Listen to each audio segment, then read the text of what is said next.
Shalom, amigos. Rabino Jacques Kukierkorn. Hoje para falar com vocês sobre a Parashá Ki Tisa.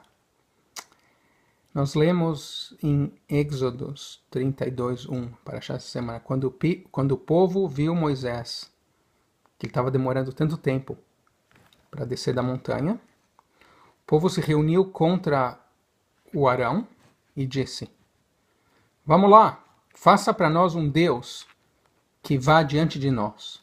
Porque aquele homem, Moisés, que nos trouxe da terra do Egito, nós não sabemos o que aconteceu com ele." Evidentemente, eu li para vocês em português, minha má tradução do hebraico. Muitas vezes, a gente perde muito na tradução. Especificamente, o judaísmo se perde muito na tradução. O original do hebraico desse texto tem tantas ideias sutis que quando você traduz, você perde o significado. Por exemplo, em hebraico, a raiz da palavra kahal, ou a raiz kuf, hei, lamed, kahal, significa reunir, juntar. Em geral, nós usamos o termo kahal para significar o público. Muitas sinagogas se chamam, por exemplo, Kehilot.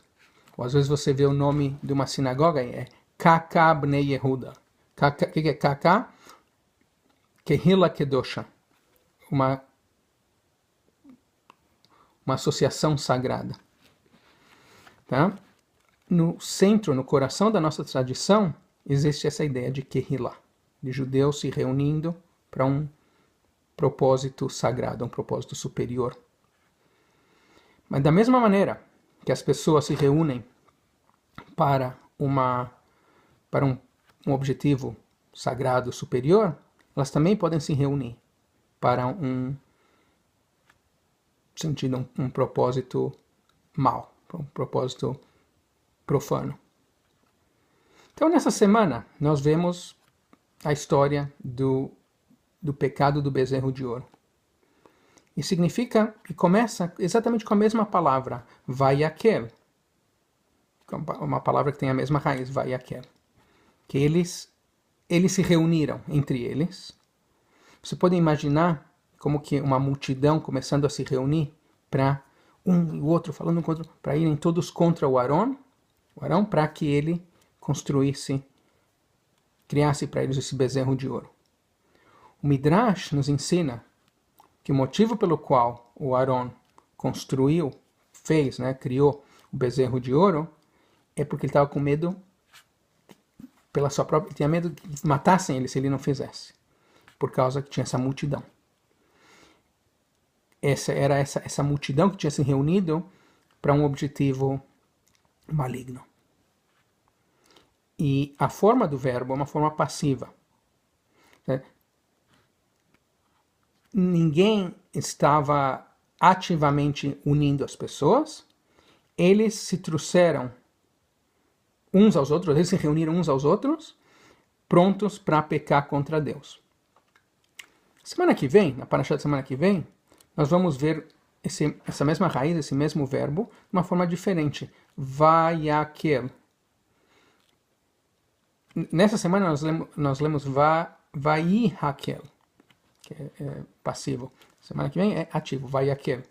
Moisés, Êxodos 35:1. Moisés reuniu toda a comunidade de Israel e disse para eles. Moisés dá as primeiras instruções sobre a lei do Shabat, mas sobre a semana que vem. Ele então comanda a eles que construam um tabernáculo, uma arca portátil que eles vão carregar no deserto, e o mesmo verbo é usado, mas de uma maneira diferente, num tom diferente. Dessa vez, alguém está sendo o agente ativo de fazer com que as pessoas se reúnam. Elas estão se reunindo para um propósito sagrado.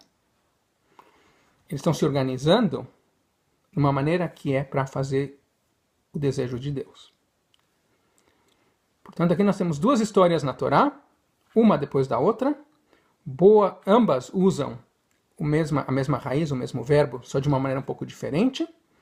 O povo se reúne quase que espontaneamente para construir, para criar o bezerro de ouro, criando um Deus falso. E depois o povo é reunido para construir o tabernáculo sagrado, para cumprir o desejo de Deus. Esse fato, o fato de que o mesmo verbo é usado tanto em ambos exemplos, não é coincidência. As pessoas podem se reunir para um fim maligno, elas podem se reunir para um fim sagrado. Não importa o que a gente pense sobre uma multidão se reunindo, eu sempre penso como tem teoria, os nazistas usavam muito, quando as pessoas se reúnem numa multidão, elas emburrecem. Né? Aqui nos Estados Unidos, um caso muito famoso, a história de um sujeito chamado Reginald Denny, que em 1992, quando houveram distúrbios de rua em Los Angeles, por causa do Rodney King, a polícia tinha batido nele, ele era branco, e ele estava num caminhão, e outras pessoas, negros, agarraram ele e bateram muito nele só porque ele estava na rua, um distúrbio de rua. E ele quase morreu. E ainda hoje ele tem muitas sequelas daquilo.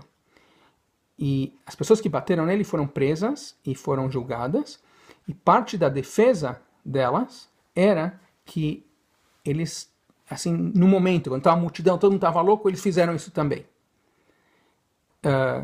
Eles não agiram por si mesmos, mas agiram como parte de uma multidão. E essa é, talvez, por isso que a Torá nos ensina em Êxodos 23, 2, não vá junto com a maioria para fazer errado. Então, quem sabe uma das leis mais importantes na Torá. Não se una à multidão para fazer o mal. É muito fácil se deixar levar pela multidão, e esses, evidentes, são multidões que a gente deve evitar. Por outro lado, há reuniões onde as pessoas são reunidas para um objetivo superior, um objetivo sagrado. Por exemplo, se você pensar, como nós estamos agora na Olimpíada, é incrível como, por exemplo, no início das cerimônias de criar a Olimpíada, como milhares de pessoas podem se reunir, praticar para fazer um show perfeito. Você vê todas aquelas pessoas se movendo conjuntamente para criar uma coisa positiva e bonita. Esse, por exemplo, é um exemplo simples de como nós podemos nos unir para um objetivo maior. A nossa tradição, a tradição judaica, nos comanda que nós nos reunamos para objetivos superiores, para objetivos sagrados, para trabalhar juntos, todos nós, para melhorar o mundo, para criar o Tikkun Olam, para fazer um mundo melhor para o reino de Deus. Shabbat Shalom.